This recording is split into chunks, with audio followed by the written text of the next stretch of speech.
Hello! So you've tried Outpost Rush, or want to try, and are feeling a little lost. Well, have no worries, by the end of this video, you will know how Outpost Rush works.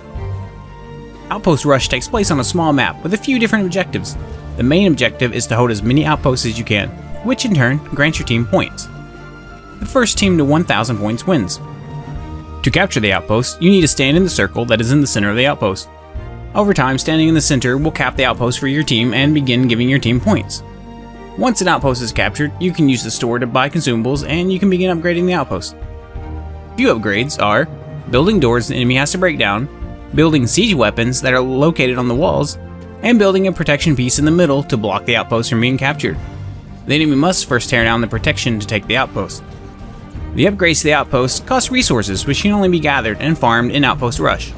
It may be a good idea to dedicate 1 to 2 people to go around gathering infused wood from the blue trees, hide from the wolves, and infused ore from the blue rocks around the mines. Keep in mind, if you die, you will drop anything you've gathered. You can also gather Azoth from any NPC mob that you kill. Azoth is used in the Outpost store to buy consumables. It can also be used to summon a brute. More on that later. Some notes about the items in the store. The haste potion doesn't seem to work, but that could be just because I wear heavy armor and so a speed boost wouldn't be by much.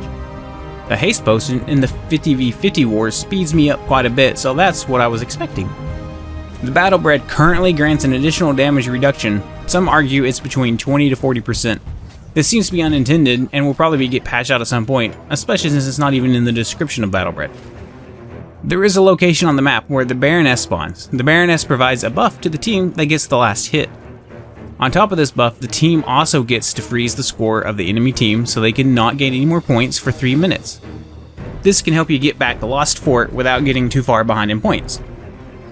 There are some issues with Outpost Rush currently, which all will hopefully be fixed very soon. One side can get out of the starting area early and go to farm or cap outposts while the other team is stuck waiting to get out.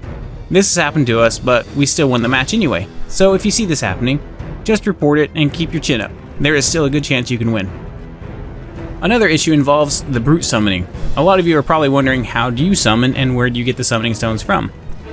Well, the bear can be bought in the outpost store and in a pinch can help defend your outpost.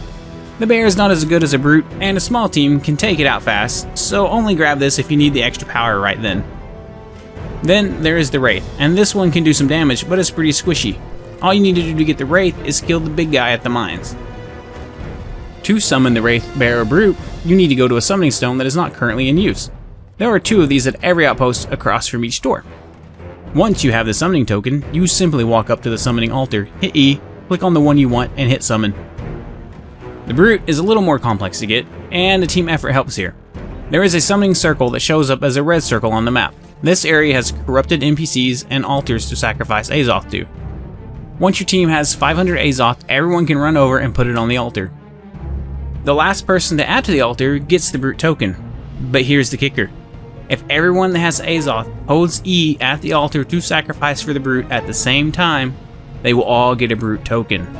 I doubt this is as intended, so expect it to get patched. Until then, it might be best to send a 6-man team around to collect Azoth. Then go get the Brutes at the very beginning of the match. This will allow your team to drop Brutes on every summoning spot with the most powerful creature, making it easier to win the match. I would recommend keeping tabs on the New World forums in case Amazon posts that they will ban for this. Since both sides can do this, and it's not really a trick, it shouldn't be bannable, but you never know how Amazon will react. If you enjoyed the video, smash that like button. Have an awesome day.